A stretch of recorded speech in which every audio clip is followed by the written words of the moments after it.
Now, if you watch professional golf, you may have noticed some of the top athletes in the game doing this.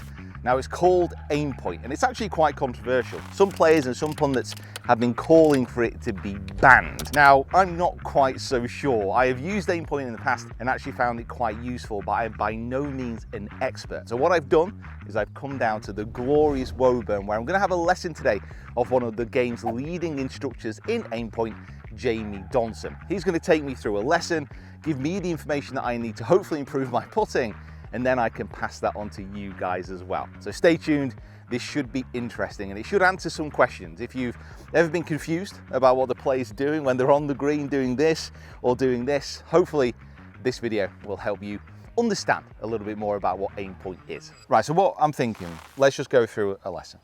So obviously I've got a little bit of experience with it, and I'm using a bit of a kind of hack version of AimPoint during my rounds at the moment. So reading greens and then kind of just crouching down, not really getting the break points and stuff like that. So kind of talk me through it as though it is a bit of a refresher, but like I've never been here before. Well, I think the thing to do first of all is let's have a look at you, read a few putts and just see what we're dealing with. So obviously you've got your performance in mind. So how do we make you a better putter? And one of the things you have to do to putt well is know where to aim. So having a good, tangible, solid read is really important.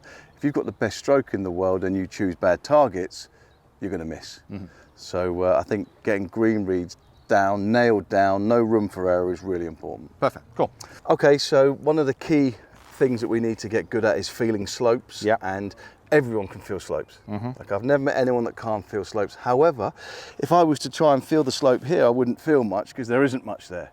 So I've measured these. And I want you just to stand at the 1, the 2, the 3, the 4, and as you move that way, you'll notice that the slope increases. To this? Well, you tell me which side, I mean, it will be this side, but it's to this side. So this is a fairly flat area. The next one will be what we call average. Then we get into steep, and then we get into severe. Okay, so basically, there's a range of slopes on golf courses, and when it gets to a number 8, the ball rolls away. 7 in summer. Are these percentages? They are, Percentages, right, okay. And what you do is you know, at the beginning of an AimPoint class, we just introduced people to it. We give them some options for feeling slopes. And I would say the biggest thing you want to work on is if the ball breaks more than you estimated, it's a bigger number. Go back, re-feel it after you've missed, and say, I wish I'd said 3, not 2, for example.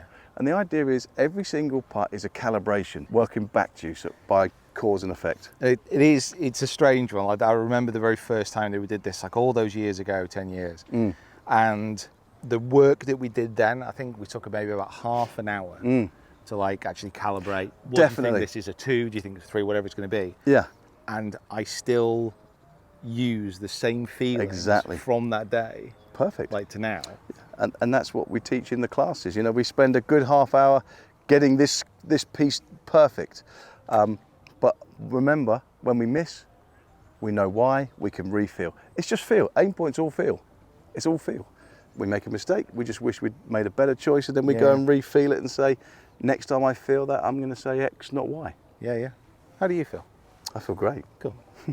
So let's say I've read this putt with a 2% slope from right to left. I will hold up 2 fingers with the index finger intersecting the middle of the hole. And there the middle finger sits on the outside. I will then establish my aim point on the outside of my middle finger. And I will look to set the ball out on that aim line, judging that the ball will curve around and hit the hole. Okay, so if I give you a couple of putts, now, big question straight away is, I can see there's lines on the ball. Do you use a line or no line? I do, yes. Okay, so we'll also check today the efficiency of that, because that's a big part of it as well. If you use a line on the ball, obviously that's controlling your aim.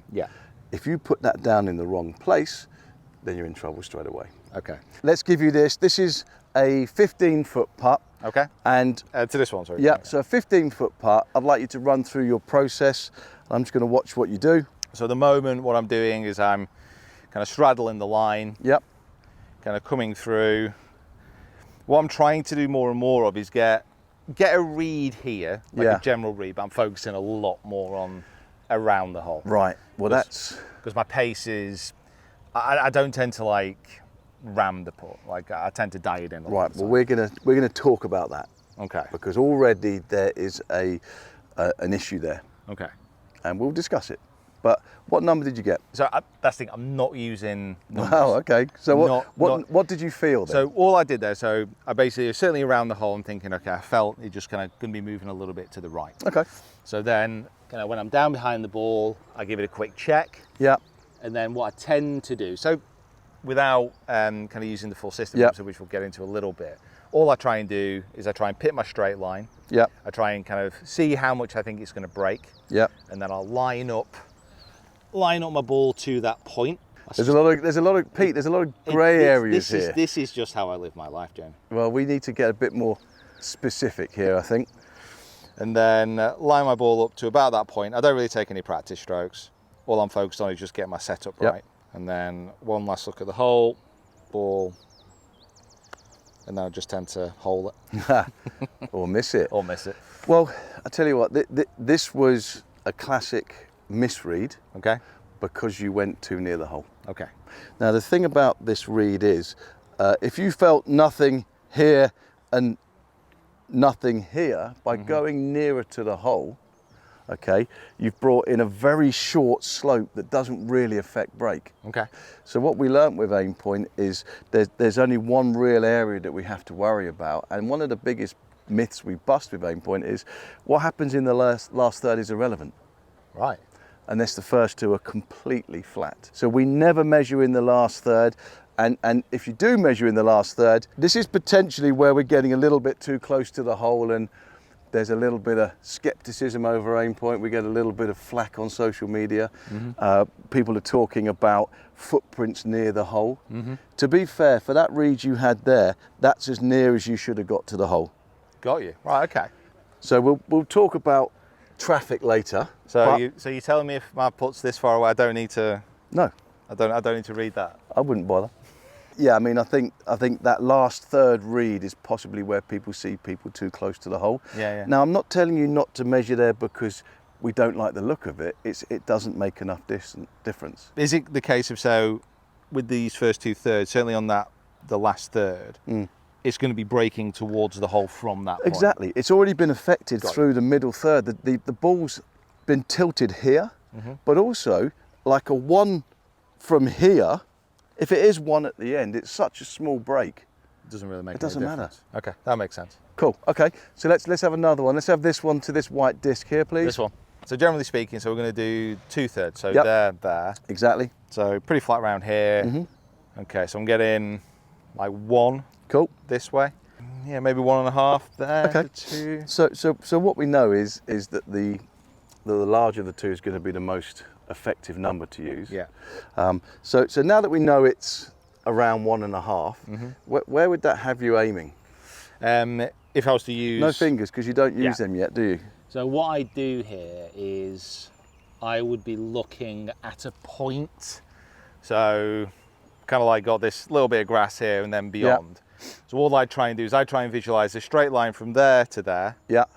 And then I just try and imagine and see if it looks right that it would like break in along that point, which is something which the very first time I had a lesson I still use.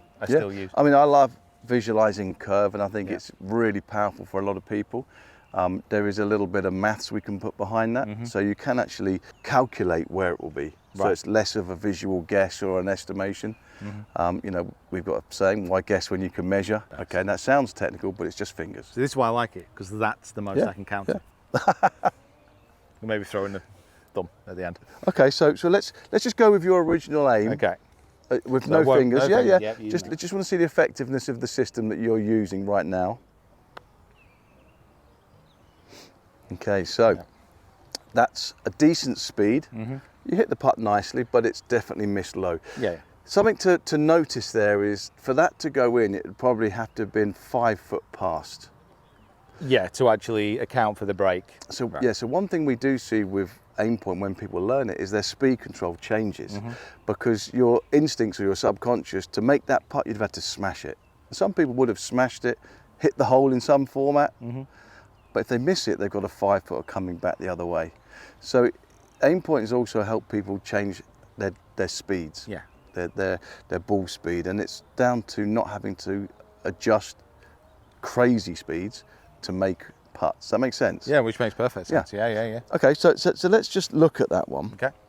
And what I want you to do is just stand here and just play 2 fingers from the middle. Okay. There we go. And then tell me where that gives you as a rough aim. Just a touch less there. Yeah, there you go. Cool. Perfect. So what's interesting is that's double Yeah. the visual estimation. Yeah. Do you agree with that? Yeah, I would say so. Okay, so now we can, and this is why we use the fingers, because people don't see enough break. Like, using the fingers will give you a really nice understanding of how much there really is. Okay.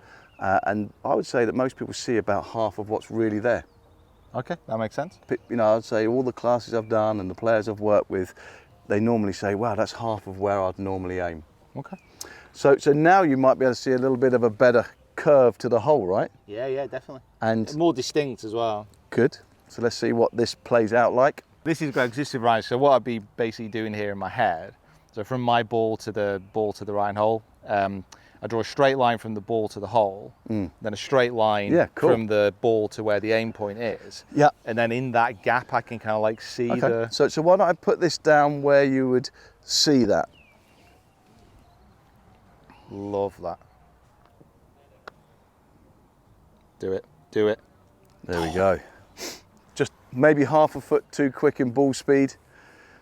Great putt, hey? But look at the difference to you. I mean, and now from a coaching standpoint, all of a sudden it's like, the first putt we could have said, oh, you started it left.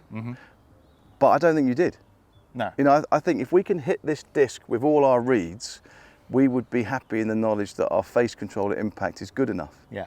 And so here's something to think about. At 1 degree from a foot is kind of 2 inches off straight. And at 10 feet, it's 4 inches off straight. Yeah. So you're missing quite quickly with just a degree out. If we can hit that disc regularly, then your face control is good enough. Yeah. We've hit 2 putts. We've learned so much already. Yep. First one, you were bringing in slopes that didn't matter. The second one, you'd kind of lost using the fingers, and they're a big part of aim point because you create angles with the fingers. Yeah. And the further away you are, the wider that angle goes. Yeah. And it matches the rate of break. And we kind of lucked in there with physics. So, you know, we've been reading greens for nearly 20 years. We've just found a way of doing it fast, simple, and effective. Yeah. Because that's one of the things in the news at the moment about speed. Yeah. About actually pace. Exactly. Now, I was kind of saying it to these guys before. I've never particularly understood that as a criticism. No. Because if you use aim point, or you use a standard type of green reading, whether that's just crouching down, if you use one or the other, it's going to take pretty much exactly the same kind of time. It actually takes longer if you go behind the hole. Yeah, if you actually... Yeah. When we videoed or timed all the players at Bay Hill, and the aim points were way quicker. Yeah. So the criticism on speed, I don't get either. And I mean, there's 3 main criticisms, right? It takes too long. Yeah.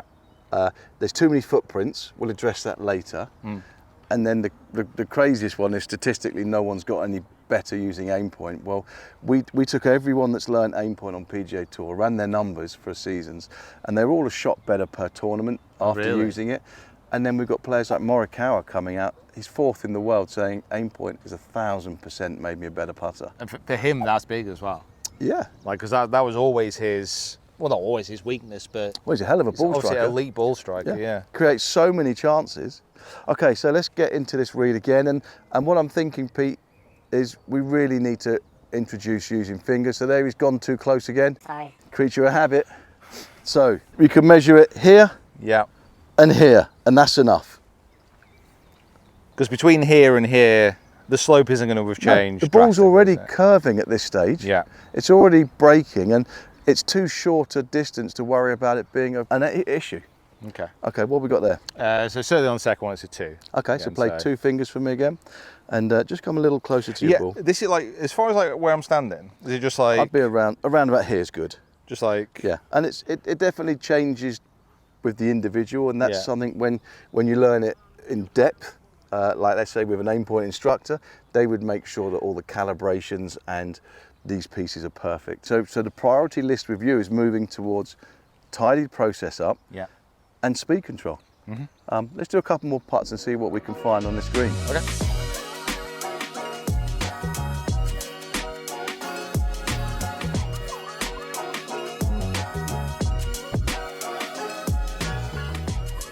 Let's get into speed, Okay. because you're not struggling with speed on short putts, but we definitely were on those kind of Yeah. 10 to 20 footers. So maybe I could set up a couple of drills and get you thinking differently about speed. I would absolutely love that. That'd be wonderful. Cool. Okay, good. So that's about a 10-foot putt. Very nice. And I'm going to put that back on the spot there and watch another one. 10 foot as well? Yeah. Okay. So the face of your putter gets back to about there, Okay. which means that you're using a backswing length of that far. All right. So if that's quite comfortable for 10 foot and the forward time would be matching because they were good putts, what do you think you've got to do to get to the 20 foot? I mean, logic Yeah. would say you'd swing it back a bit further. A bit further, yeah. Yeah. Let's add 50%, Okay. which is about there. Okay. Okay. So what I want you to do is have a rehearsal now for just away from the ball. Go 10 foot only. That's it. Just figure out what that sort of forward speed feels like for 10 foot. So there's your feel. Yeah. That's the feels like. And now I'd like you to swing it to the second tee peg. And I want you to add that same forward time. Yeah. Okay, so let's play to 20 feet from there. Okay, very nice. Fractionally short of our tee peg. Okay. So did it feel uncomfortably long to you? A little bit, but the actual stroke length, generally, I don't work on it Okay. too much at all. Well, we must start. Okay, so now go 10 foot. Okay, go to 20. Go to 30. Nice. Okay, so now we're going to repeat that with putts 10, 20, 30. Good. So the combination of stroke length and tempo was decent for a 10-foot putt. Yeah. And now let's lengthen that to the second tee peg. But the key for me is the rehearsals. Okay. What's my swing length and what's my tempo feel like? I want to get you away from just hitting putts with, inverted commas, feel, to actually training touch or feel. So we've got to consider, what does it feel like? Does it feel good? If we're happy, we can hit the putt. Okay. Yeah, it's definitely an odd one. Good. I feel like we're just fractionally short of that tee peg. short. Yeah. Okay. So there's a note to self or a note to Pete is get a bit braver with those swing lengths. Okay. It's not going to go miles by because you can control the forward time. Yeah. So what we're going to do is I'm going to put a load of discs down, all a foot apart. And what we're going to say is you've got to make the first putt, Yeah. make the second, make the third. You've got to make them all the way to the end. So tough drill. This is a ladder drill with a bit of jeopardy, right? Because if you miss one, you come back to the start. Good.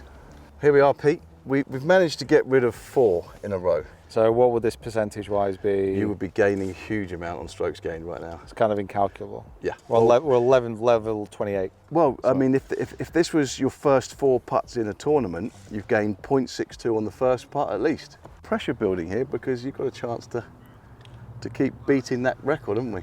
There's no pressure here, Jamie, because it's all part of the process. Pressure makes diamonds, right? Yeah, doesn't matter.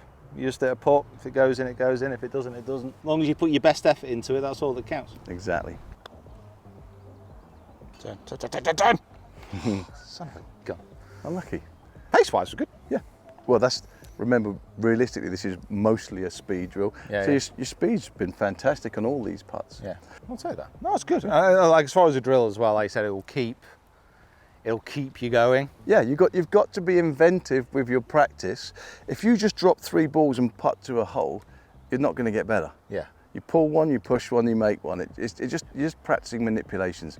So for me, it's just trying to be a bit more inventive with the drills, like focus on speed on some, start on another, read on other drills, and then bring them back together.